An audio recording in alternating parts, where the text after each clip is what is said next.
Bismillah. Assalamualaikum warahmatullahi wabarakatuh. Alhamdulillahil wahidil ahadi al-munazzahi anis syariki wasyabihi wal waladi wa usalli wa usallimu ala sayyidil bashari wa ala alihi wa sahbihi wa man iktafal athari. Wabillahi asta'inu wa ilaihi alja'u wa bihi a'tasimu. Alhamdulillah, matang para jamaah, bapak-bapak, ibu rahimani wa rahmatullah. Kita saged lajenge pembahasan kita rukun iman yang 6. Sak menika kita sampun dumugi bab ibadah ya. Taksimul ibadah, pembagian ibadah. Yaitu dawabit yang kelima. Masih sisa dua dawabit lagi untuk berpindah ke iman kepada ya, iman kepada Rasul, atau iman kepada kitab-kitabnya. Di dalam ibadah badaniyah kemarin kita membahas tentang ruh-ruh ibadah. Al-jasadu biduni ruhin kal mayyit.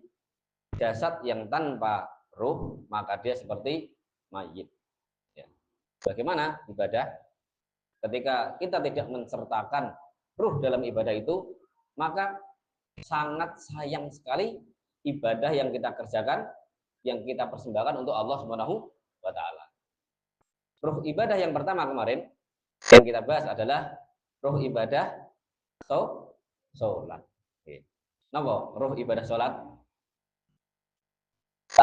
Tadabbur, aklun, mentadaburi gerakan-gerakan kita, mentadaburi bacaan-bacaan kita, aklun, merenungi, ta'ammul terhadap bacaan salat kita juga, khusyuk kepada Allah Subhanahu wa taala.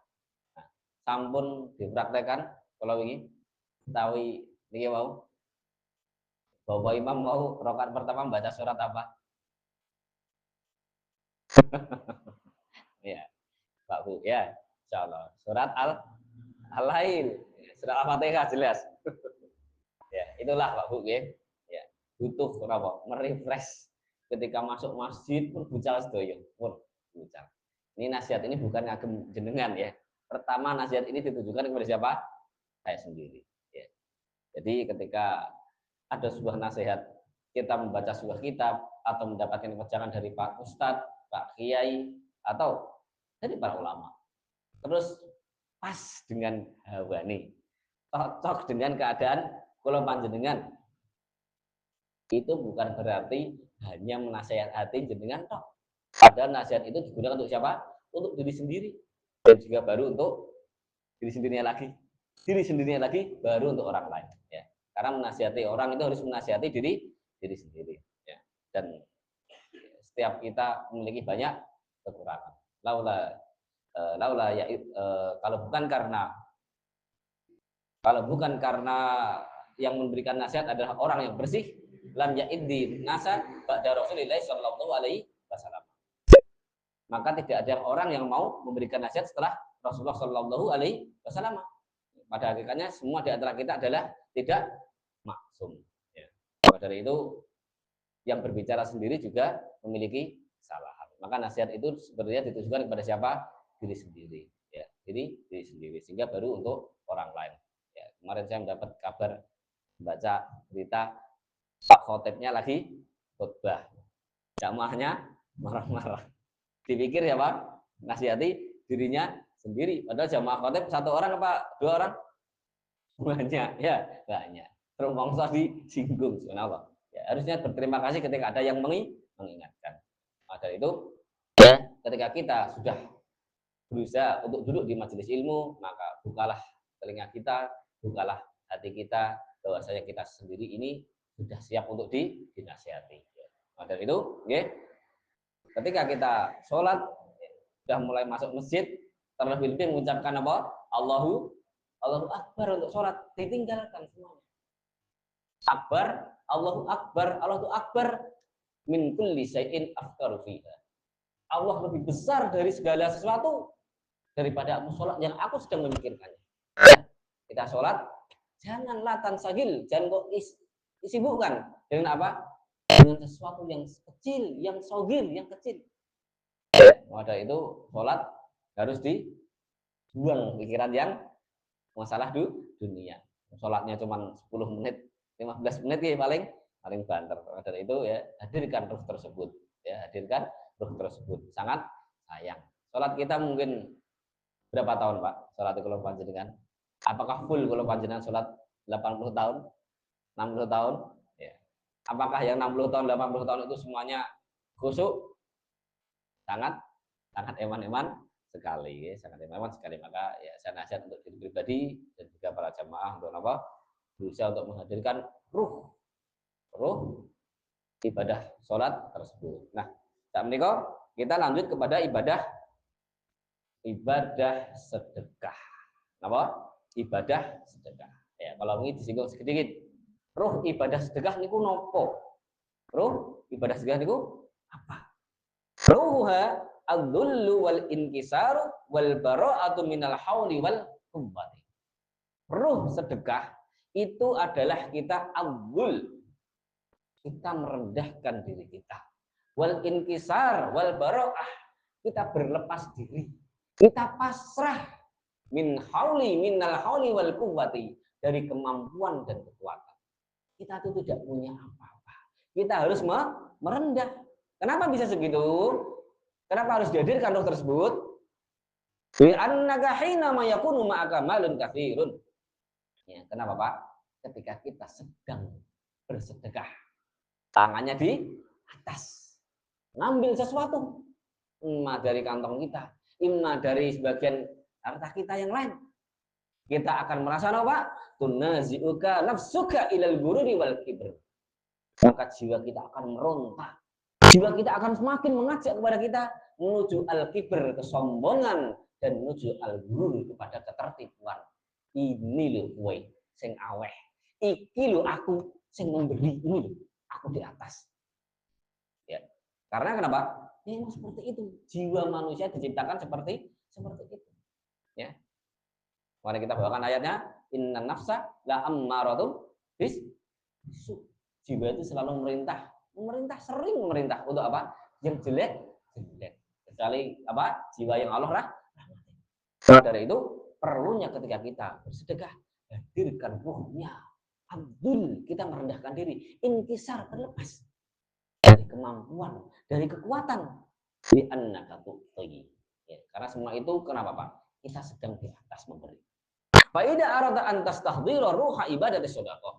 Maka ketika kita berusaha bagaimana caranya agar kita bisa menghadirkan ruh sedekah itu, kita harus tahu bahwasana bal antal akhid, bahwasanya bukan kita yang sedang memberi, tapi kita yang mengambil. Apa? Mengambil. Kaifa? Kok bisa seperti itu? Li'annal haqiqata anna alladhi a'taka hadzal mala huwa man? Wallah. Karena pada hakikatnya harta yang kita berikan kepada orang lain itu pada hakikatnya kita juga diberi. Diberi oleh siapa? Diberi oleh Allah Subhanahu wa taala. Bukan cuma harta itu. Walladzi kasaka tahu bahwa Allah yang memberikan engkau pakaian itu Allah. Walladzi askanaka albaita huwa Allah yang memberikan tempat tinggal. Kalau panjenengan itu siapa? Allah. Yang memberikan kesehatan, litahsilil mal, untuk memperoleh harta. Yang memberikan kesehatan bagi kita untuk memperoleh harta siapa? Allah. Walladzi a'taka al-akla litadabbar bih, dan yang memberikan kula panjenengan akal. Ini loh bisa pinter, bisa ngatur. Aku kalau kolaan di sini lebih murah, lebih cepat. Kalau tak jual di sini untungnya sedikit, jual di sana lebih mahal. Ini memberikan akal. Cuma tanggung panjenengan supaya sekolah panjenengan bisa mikir, bisa menggalih, bisa mengarahkan sesuatu. Itu adalah Allah yang mengatur urusan kita semua. Untuk memperoleh harta adalah Allah. Ya, fa'ata'u kulluhu huwa minallah. Maka semua pemberian itu pada hakikatnya berasal dari Allah. Wa anta akhidun minallah, dan kamu orang yang sedang mengambil dari siapa? Dari Allah. Baru kita berikan. Oke? Ya. Kita sehat, ya. Bisa ngapa? Bekerja. Coba kalau nggak sehat, bagaimana dapat kerja? Bisa dapat uang. Maka itu semuanya pada hakikatnya siapa yang memberi? Yang memberi Allah. Allah kenapa Pak Bos? Allah kenapa Pak Mandor? Allah Pak Bu. Harus yakin. Nggih, Masya Allah sekarang zamannya nggih. Teng pojokan, teng jero gang sempit, enten yang dugi untuk beli barang di situ. Oh, dimudahkan mboten? Via napa sakniki? Via internet ya, via apa namanya? Shopee, Google atau dan lainnya, Masya Allah. Wasilah-wasilah harta, wasilah-wasilah untuk mencapai kebaikan itu dibukakan bagi kita. Kita bersyukur kepada Allah yang memudahkan, yang mengatur orang beli di tempat kita itu adalah Allah. Dan yang mengatur orang untuk enggak jadi beli di tempat kita itu juga siapa? Allah. Maka jangan terlalu berkecil hati, bersedih hati kalau orang enggak jadi beli atau orang itu tidak beli di tempat kita. Ya, termasuk yang memberikan pelanggan ke kita siapa? Allah. Allah yang mengatur hatinya, Pak Bu. Jadi kita nggak boleh sombong dengan apa yang kita miliki. Ada toko sangat besar sekali, perusahaan besar sekali. Ada suatu rumah yang kecil mungkin hanya dagang apa? Sama-sama mendapatkan rezekinya masing-masing. Yang besar berjibaku dengan kebesarannya, yang kecil juga ya semuanya mendapatkan jatah rezeki masing-masing sesuai takaran. Pas lagi ada yang bersyukur, pas lagi sepi, ya kita bersabar. Nggak akan keliru rezeki yang diberikan kepada kula panjenengan. Itu semuanya adalah teori. Prakteknya gampang apa gampang? Sulit. Ya alhamdulillah ngaji niku bisa belajar teori. Ya, alhamdulillah. Nah, Allah walladzi a'taka. Allah lah dialah yang memberi semuanya kepadamu. Innama ta'khudhu syai'an min aqtailah fatu'tihi lil faqir la tadunnu annaka antal mu'ti. Maka ketika Allah memberikan kepadamu suatu harta terus engkau berikan kepada orang fakir, jangan sampai engkau menyangka bahwasanya engkau adalah sang pemberi. Ya, sang pemberi. Kalau sampai kita memberi, nggih, kepada orang fakir itu rezeki orang fakir dan melalui siapa? Kula panjenengan. Lebih memilih rezeki itu diaturkan kepada kita atau kepada orang lain. Ya, bersyukurlah rezeki itu dititipkan kepada kita, terus kita berikan kepada orang lain sehingga kita mendapatkan pahalanya. Sekiranya orang ini harus mendapatkan rezekinya, terus kita tahan, Allah akan gantikan rezeki itu melalui orang lain, bukan melalui kula panjenengan. Ya.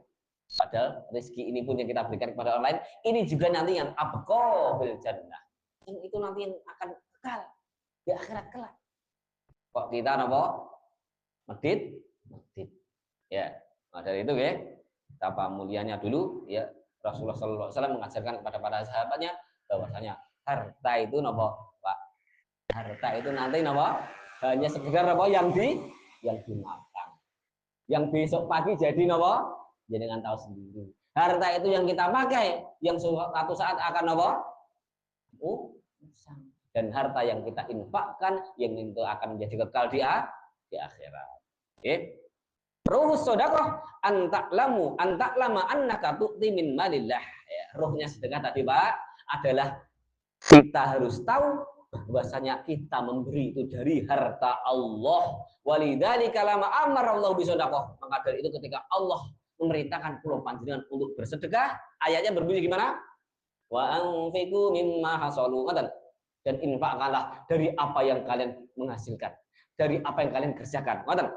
Ngoten bunyinya. Wa anfiqu mimma jama'u, dan infaklah dari harta yang kalian kumpulkan. Ngoten bunyinya ayatnya. Boten. Wa anfiqu mimma ta'ibu, infaklah dari apa yang kalian capek-capek menghasilkannya. Boten. Tapi bunyi ayatnya adalah wa anfiqu mimma razaqnakum. Mimma razaqnakum. Jadi kalau cari ayatnya ini di dalam Al-Qur'an itu ada 11 tempat yang mengatakan wa anfiqu mimma razaqna. Ada yang hum, ada yang kum. Dan infakkanlah mimma, min pakai kata min. Min. sedikit, Pak. Apa yang kami berikan kepada kalian? Sedikit itu yang kamu diberikan kepada kamu, ambillah sedikit, terus kamu infakkan. Enggak semuanya disuruh menginfakkan. Ya, karena beda iman kula panjenengan. Ya, wa anfiqu mimma razaqna dan infakkanlah sebagian dari apa yang kami rizkikan, Maka dari itu rizki itu dari siapa? Dari Allah Subhanahu wa taala. Antum tu'tuna minar rizqillah, kamu memberi sesuatu itu dari rizkinya Allah. Tu'tuna hadzal ata wa tunfiquna hadzal nafaqah min rizqillahi alladzi ata'akum iyyah. Artinya semua itu pemberian Allah Subhanahu wa taala.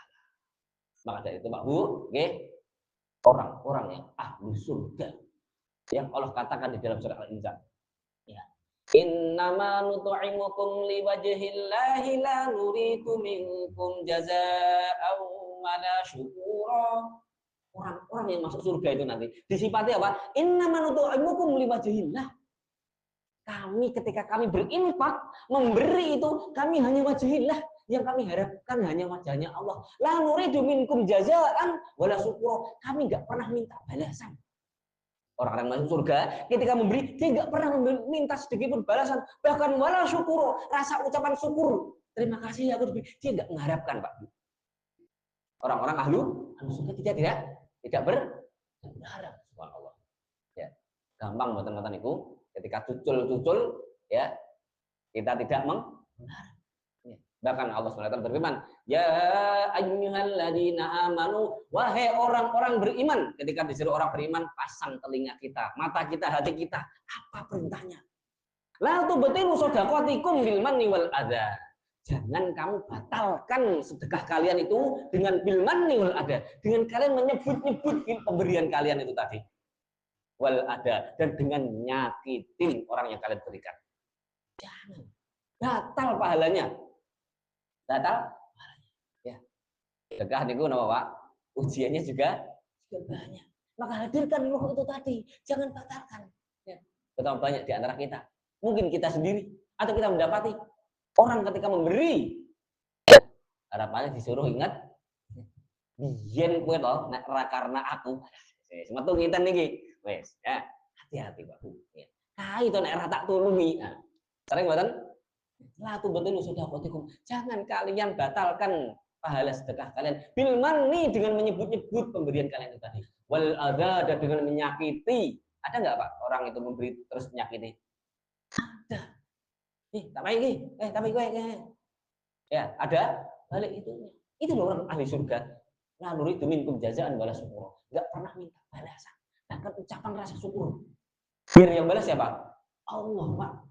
Balasan di surga itu yang lebih, Masya Allah, yang enggak ada bandingannya. Sedekah kita yang 5 miliar, no. Kita sedekah 5 miliar. Ikhlas itu untuk membeli surga itu, no, Pak. Enggak akan harganya bisa untuk membeli, Pak. Surga itu bisa dibeli dengan apa? Ya, itu karena rahmat Allah Subhanahu wa taala. Balasan Allah Subhanahu wa taala untuk kita di surga kelak bukan dengan sedekah kita yang nilainya mungkin berapa, tapi karena rahmat Allah Subhanahu wa taala. Tapi untuk mendapatkan rahmat Allah, beramalah yang ikhlas. Ya. Wala anak, ketika Rasul ditanya tentang orang masuk surga, wala anak, dan juga aku, ya. Bahwasanya aku juga masuk surga bukan karena apa? Amalanku, tapi karena rahmat Allah. Dan Kanjeng Nabi mawon ngoten niku napa meneh kula panjenengan. Itu dari sisi siapa? Kita yang bersedekah, kita yang memberi. Dari orang yang diberi, kalau kita yang diberi hendaknya apa, Pak? Bersyukur. Kalau dia tidak bersyukur ya monggo, itu urusannya dia. Ya. Man la yaskurin nas, barang siapa yang tidak bersyukur kepada Allah, lam yaskurillah. Dia tidak bersyukur kepada Allah. Ini sekarang bukan urusannya sinten? Kulo panjenengan. Yang penting kita napa? Insyaallah. Dulu cucunya Ali bin Abi Thalib, ya. Ali bin Zainal Abidin itu yang dapat kedudukan Zainal Abidin. Jenengan asing mireng ya. Itu orangnya kaya, Pak. Sampai masyarakat itu apa nggih? Nyibir itu udah bahasa dengan apa ya? Dibatin, enggak dibatin, diomongi. Pelit, ngeten, pelit, ya. Ketika meninggal, ya, terlihatlah ketika dimandikan bekas napa? kapalan itu loh, hitam-hitam itu pak kapalan teng apa teng pundak itu. Ternyata dia itu cucunya Ali radhiyallahu taala, bahwasanya dia yang mendapat gelar julukan Zainal Abidin itu loh. Itu ternyata setiap malam sering manggul loh Pak Bu, manggul bahan makanan. Dewi Pak Bu, di kiambaan, diletakkan sendiri di rumah-rumah orang yang membutuhkan. Ternyata selama ini yang memberikan sedekah tanpa ada yang tahu itu siapa? Cucunya Ali radhiyallahu taala anhu. Ya Allah ya. Itu mereka bersedekah itu sakit Pak Bu. Ya, bersedekah tanpa ada yang tahu. Ya, memang berat Pak Bu. Ibadah niku nggih napa? Godaane kathah. Raose napa? Ya, hati kita itu selalu napa? Tunazzi. Ya, selalu apa meronta tadi. Bukan cuman sedekah, sholat malam pun. Sholat malam. Sholat malam itu juga godaannya juga bisa. Apa godaannya? Ya, kalau kita sudah berusaha tidak ada yang tahu, bisa di dalam hati muncul warna-warna apa? Warna-warna yang mengajak kepada kita menuju apa? Ketertipuan. Duh, kamu tok gitu, kowe tok sing sholat tengah malam. Enggak ada yang lain. Itu. Buang rasa seperti itu. Padahal banyak orang lain yang mereka sholat diam-diam tanpa apa? Tanpa kasih tahu orang lain. Oke. Nggak perlu apa? Nggak perlu di status. Kalau bisa usahakan, ya, amalan-amalan yang tersembunyi ngoten niku nggak usah ditampilkan. Nggak perlu juga bangun-bangun orang itu di malam hari. Saya sendiri kurang cocok. Ya, jam 2 malam jam 3 ayo bangun. Kalau emang niat mereka udah punya HP, udah punya alarm masing-masing. Nek badhe ngemutke dalu ngeten iki, jam 6, jam 7, jangan lupa disetel alarmnya. Jadi mau Pak Bu, godaannya berat. Setiap semakin tinggi ibadah itu, maka akan semakin tinggi pula godaannya. Nih, lihat nih tadi Pak. Oke, lihat. Tapi labbaik Allahumma labbaik. Ya, di foto saat niki. Ya, subhanallah. Di depan Ka'bah berdoa. Ya kita nggak tahu, ya kita nggak tahu hati seorang seperti apa. Tapi Pak Bu, setan nggak pernah tidur, iblis nggak pernah tidur untuk menggoda kula panjenengan. Ya, amalan ibadah yang sekali ke sana 30 juta, 50 juta, 90 juta bisa buyar hanya gara-gara apa? Ya, maka ibadah-ibadah yang itu bisa kita sembunyikan, sembunyikanlah karena itu akan lebih apa? Akan lebih besar manfaatnya, akan lebih besar keikhlasannya. Tapi kalau yang nggak bisa disembunyikan bagaimana? Seperti apa? Ada ya. Allahu Akbar, masa gitu? Alon-alon lah ngene iku gak dikira apa riya Akbar ya, enggak kedengeran ya. Yang harus terang-terangan seperti sholat di masjid, seperti taklim seperti ini ya harus kita apa? Pungkiri, tidak kita pungkiri bahwasanya ini tidak bisa kita sembunyikan. Maka dari itu apa? Kita menjaga amalan hati. Ya. Nah, kalau nggak salah Sufyan Ats-Tsauri ya, dia mengatakan ma asyaddu alayya, tidak ada ma alatu syai'an asyaddu alayya. Enggak ada sesuatu yang paling sulit untuk aku obati di dalam hidupku ini min niyati, kecuali dia adalah niatku. Fa innaha tataqallabu alayya, karena niat itu apa Bu? Bolak-balik. Maka dari itu ada ulama dulu kalau ngajar, jamaahnya dari sini mungkin sampai gedung mereka. Para ulama dulu, ya kalau ngajar sering apa? Dinglo, mungkin ngajar ke mulai, mungkin dinglo nilai. Kenapa? Ujian. Hati niku kedah napa ditata. Maka dari itu sedekah pula, ya itu adalah ujian. Semakin besar maka semakin besar pula napa godaannya. Ya. Jadi ruhnya sedekah ini apa? Bahwasanya antal laisa al mu'ti. Engkau itu bukan yang memberi. Tapi kenapa Pak? Al-akhir. Kita yang mengambil dari harta Allah Subhanahu wa taala. Ya. Sekarang kita pindah kepada ruh ibadah yang lain, yaitu asyamu. Apa? Puasa. Siam. Apa ruh ibadah puasa? Ibadah syami, ibadah puasa itu apa sih?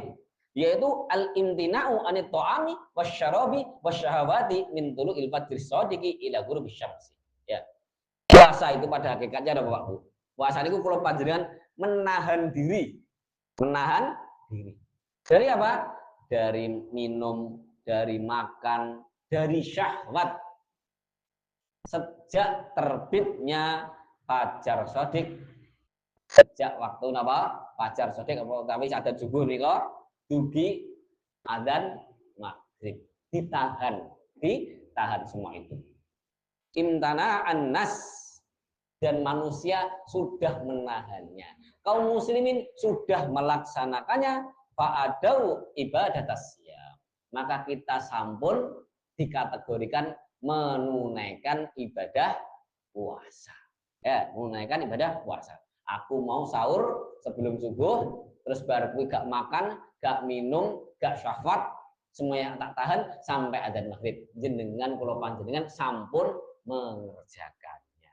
Lakin ma huwa ruhus siyam, tapi apa ruhnya puasa itu sendiri? Ruhus siyami antasuma jami'a al-jawarihi amma la yardallahu wa an yasumal qalbu amma yaqbudullah. Tapi pada hakikatnya puasa itu bukan cuma tadi secara zahir tok mawon, tapi napa Pak? Diikutkan yang secara batin, yaitu napa? Mempuasakan seluruh anggota badan kita dari hal-hal yang tidak diridhoi Allah, dan kita mempuasakan hati kita dari hal-hal yang dimurkai Allah. Fisiknya kita menahan diri, dan juga hatinya kita menahan dari hal yang dimurkai Allah. Tapi idza ra'aita insanan sha'iman mumtanian 'anit ta'am wasyarab, ya. Pas kita melihat Pak, ada seseorang dia berpuasa, dia menahan diri dari makan, dari minum, bahkan dari berhubungan suami istri. Lakinnahu yutliqu basarahu. Tapi dia napa, Bu? Matanya jelalatan. Falam tasum ainahu, maka dia orang yang tidak mempuasakan anggota apa ini kedua matanya, ya. Dia ya bener nggak puasa, nggak makan, nggak minum, iya bener, tapi napa ininya tidak dipuasakan. Yutlaku sam'au fi sama'i ma yaqbudullah, telinganya tidak dipuasakan dari hal-hal yang dimurkai Allah. Lam yasum sam'ahu, dia tidak mempuasakan telinga. Kalau mata tadi dilarang untuk melihat hal-hal yang diharamkan. Kenapa yang diharamkan Pak? Mata. Melihat apa? Ya, melihat ya lawan jenis. Ya, melihat perempuan yang tidak menutup auratnya. Sekarang nggak perlu ke pasar, nggak perlu ke jalan, temu di ngeten niki. Ya, subhanallah. Ya. Tapi kalau puasa terus yang dipegang HP, yang dibaca apa Pak? Berita-berita. Wah, ini alamat apa? Alamat musibah. Ya, alamat musibah. Oke. Ya, tutup HP-nya. Ganti apa? Al-Qur'annya. Banyak aplikasi Al-Qur'an kok nggak sempat baca, itu sangat bisa ya.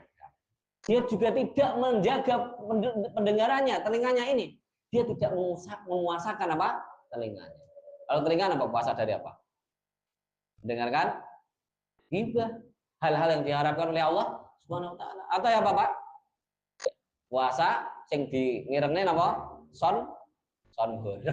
Aduh, repot ngeten iki. Puasa ya, tidak makan, tidak minum, tidak berhubungan sama istri, tapi napa? Ya, hanya mendengarkan musik, Pak. Lahun sia-sia ngeten iki. Nggih, sia-sia. Ya, mendengarkan biang dombret nggih, ya. Alhamdulillah. Maka napa? Dengarkan yang baik-baik. Apa yang baik-baik? Mendengarkan murotal, mendengarkan kajian, ya pembicara-pembicara yang mubah itu lah sah, tidak mengapa. Maka ketika puasa, matanya ikut berpuasa, telinganya ikut puasa, yutlaku lisanahu fi ma la yardallahu lam yasum lisanahu. Dan ada orang yang berpuasa, lisannya diumbar, tidak ada remnya. Puasa mengucapkan apa saja, ngrasani tanggane, ngrasani kancane, ngomongi pedes. Niki pada hakikatnya dia puasa yang ia dapatkan apa Bu? Ya, tidaklah ia dapatkan kecuali laisa lahu min qiyami, ya laisa lahu min siyami ilal ju'al atas. Puasanya hanya dapat apa? Lapar dan haus. Enggak dituliskan pahala baginya. Sangat eman. Kita kerja ikut orang, pas kita masuk, kita nggak di rumah, kita masuk di perusahaan, tapi gak dibayar. Kesel ora dibayar. Rak nggih iman-iman nggih.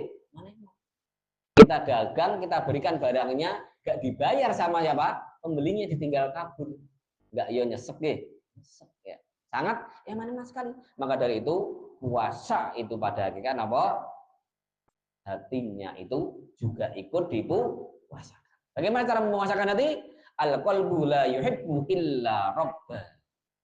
Puasanya hati adalah hati ini tidak mencintai kecuali hanya Rabbnya semata. Fayastagriku fi mahabbatillah, sehingga ia tenggelam di dalam kecintanya kepada Allah.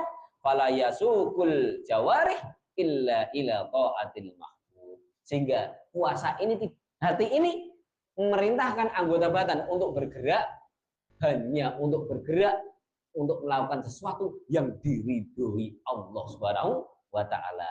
Wa yanhal jawariha an maksiatil mahbub. Dan hati ini memerintahkan anggota badan kita untuk menahan diri dari apa? Hal-hal yang dimurkai Allah Subhanahu wa taala. Pada kuncinya pada akhirnya adalah apa?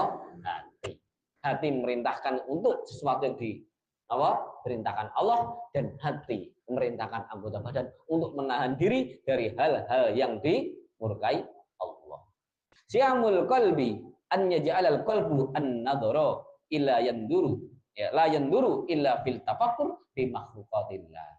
Rasanya hati adalah hati kita menjadikan pandangannya tidaklah memandang kecuali untuk tafakur terhadap makhluk-makhluk Allah, dan juga kudrahnya Allah, dan juga pemberian Allah yang Allah berikan kepada kita semuanya, yang kita minta ataupun yang tidak kita minta. Dan hati ini memandang terhadap hikmah-hikmah yang terjadi di alam semesta ini. Ini namanya Bapak Bu, mengaturkan hati, menghantarkan hati untuk kepada sesuatu yang Allah cintai. Ya, perhatikan di sini dibawakan sebuah motif, sebuah kisah yang sangat luar biasa, ya, kejadian yang luar biasa. Syabani yamsyani fit thariq. Ada dua orang, Pak Bu. Ada dua orang yang mereka sedang berjalan. Dua pemuda yang berjalan entah lagi tamasya atau sedang melakukan keliling, lagi bersenang-senang. Tiba-tiba adzanal muadzinu li sholatil isya. Tiba-tiba terdengarlah suara adzan isya yang dikumandangkan oleh muadzin. Allahu akbar, Allahu akbar. Mereka tadi lagi jalan-jalan keliling-keliling taman. Nah, tiba-tiba ada adzan. Qala ahaduhuma, yang satu dari pemuda tersebut mengatakan kepada temannya, "Hayya nadkhulu ilal masjidi nusalli ma'al jamaah." Ayo, kita masuk ke masjid, udah adzan itu, kita sholat jamaah dulu. Ya. Apa kata temannya? Sanusalli fi akhiril laili hayya natamasya. Nanti aku tak sholat nanti di akhir malam saja. Ayo kita lanjutkan keliling-kelilingnya, jalan-jalannya. Ya. Ternyata temannya yang tadi yang satu mengatakan, dia mengatakan, "Dakni usalli syari'an." Kalau gitu tinggalkan aku, ya. Aku tak sholat duluan, kamu semonggo. Ya. Ternyata akhirnya temannya, "Udkhulu." Ya kalau gitu kamu sana masuk ke masjid, salli dan sholatlah, wala tata'akhir, dan jangan dilama-lamakan. Bar sholat dan segera segera kembali. Wa ana sa'antadiruka amamal masjid. Aku tak nunggu di depan parkiran. Aku tak nunggu di depan parkiran. Nah, kemudian pada kala asyabu fasalla jama'atah. Kemudian pemuda yang masuk masjid tadi ikut sholat bersama imam. Setelah sholat assalamualaikum warahmatullah selesai berzikir, tiba-tiba imamnya yalqiya darasan fajalasa syaba yastami'u ila mau'idhah. Tiba-tiba bapak imamnya tadi, ya, yang dia seorang dai, dia memberikan sebuah kultum, sebuah pelajaran, sebuah kultum. Akhirnya pemuda ini tadi yang ditunggu di depan tadi, dia ikut mendengarkan kultum. Ingat, ikut mendengarkan kajian, ya, kultumnya. Nah, wasyabul akhar amamal masjid. Dan pemuda yang nunggu tadi mondar-mandir, Pak Bu. Iki gak ada rawung-rawung. Harusnya sholat isya sudah selesai. Mondar-mandir, ya. Mondar-mandir menunggu temannya. Wabak dan darsi kharaja syab. Setelah pas selesai kultumnya, ya mungkin 10 atau 15 menit, barulah pemuda itu tadi keluar menjumpai temannya yang di luar. Kemudian tanyalah temannya yang sudah terlanjur nunggu. Ya. Ngenteni nama rasanya mirip Pak, nunggu itu Pak.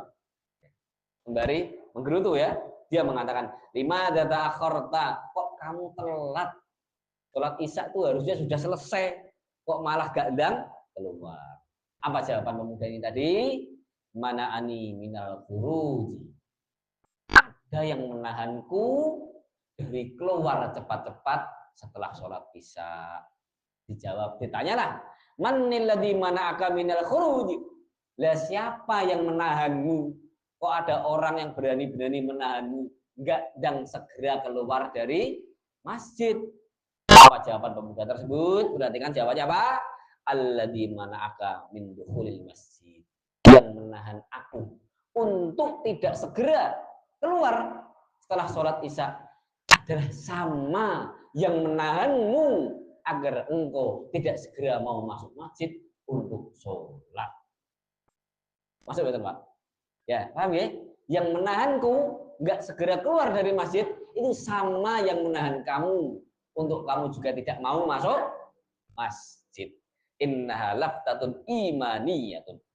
Ya, innaha laftatu imaniyatin azim. Seolah-olah petir yang menyambar. Ya, seolah-olah apa? Petir yang menyambar, yang penuh dengan keimanan, yang harapannya bisa menggugah hati seorang manusia. Ya, artinya apa Pak? Seolah-olah ngomong, aku dapat hidayah sehingga bisa masuk segera melaksanakan menunaikan kebaikan. Sedangkan kamu tidak diberikan hidayah sehingga kamu tidak segera menunaikan kebaikan. Siapa memberikan hidayah? Allah Subhanahu wa taala. Ya, subhanallah ya. Subhanallah. Jadi ucapan tersebut membuatnya apa? Membuat ya, orang ini menjadi tersentuh hatinya. Maka dari itu, Pak, hidayah itu sangatlah mahal. Ya. Makanya ketika kita mendapatkan hidayah, melihatkan orang yang terkena musibah, kita bersyukur memuji kepada Allah. Allah tidak menimpakan musibah tersebut kepada kita. Dan kita juga mendoakan orang yang terkena musibah itu tadi dengan doa agar ia diberikan keselamatan. Ya, maka dari itu ya, ketika ada orang yang Allah belum berikan hidayah, ya, kita bersyukur Pak Bu, ya, kita bersyukur kepada Allah. Kok Allah takdirkan saya duduk di sini? Allah takdirkan jenengan duduk di situ. Bukan orang itu yang ada di luar yang mereka tidak peduli, padahal nggak punya kerjaan, lagi nyantai-nyantai, dia tidak mau menimba ilmu agama, atau ia tidak mau segera melaksanakan ibadah sholat kepada Allah SWT. Karena mereka belum Allah berikan hidayah. Dengan kita diberikan Allah hidayah, maka bersyukurlah ketika kita mendapatkan hidayah. Hidayah itu ternyata apa Bu? Mahal. Oke, hidayah itu apa? Mahal. Ya. Orang yang ada di zaman Rasulullah saja itu ada yang tidak mendapatkan hidayah. Orang yang mereka diutus kepada mereka Nabi saja tidak berikan hidayah. Kok pulau panjenengan dikasih hidayah? Apakah kita tidak bersyukur kepada Allah Subhanahu wa taala? Oke. Makanya ketika orang masuk surga, doa yang diucapkan pertama kali apa? Alhamdulillahilladzi hadana li hada wa ma kunna linahtadiya laula an hadanallah. Subhanallah. Ya. Ketika orang pertama kali menginjakkan kakinya di tanah surga, dia mengucapkan alhamdulillahilladzi hadana li hada. Segala puji syukur bagi Allah yang menunjukkan kepada kita ini hidayah, memberikan kepada kita ini jalan menuju ini loh, surga ini, sehingga kakiku ini bisa menapak ke surga. Wa kunna linahtadiya. Kalau dulu kita di dunia tidak diberikan hidayah, lanahtadiya. Ya, laula an hadanallah. Kalau bukan karena Allah yang memberikan hidayah, kita tidak akan bisa menginjakkan kaki kita ke tanah surga. Ya, bersyukurkan mendapatkan hidayah. Ya, subhanallah, ya. Waktunya sudah menunjukkan jam 7 kurang, ada waktunya sholat isya. Insya Allah kita akan masih melanjutkan tentang ruh ibadah di pekan yang akan datang. Ya. Insya Allah masih ada ibadah yang lain, ibadah zikir, ya, ibadah zikir. Dan ini belum selesai Pak, ini belum selesai ya. Baik, kita tutup dulu dengan doa kafatul majelis. Subhanakallahumma wa bihamdik, asyhadu an la ilaha illa anta, astaghfiruka wa atubu ilaik. Assalamualaikum warahmatullahi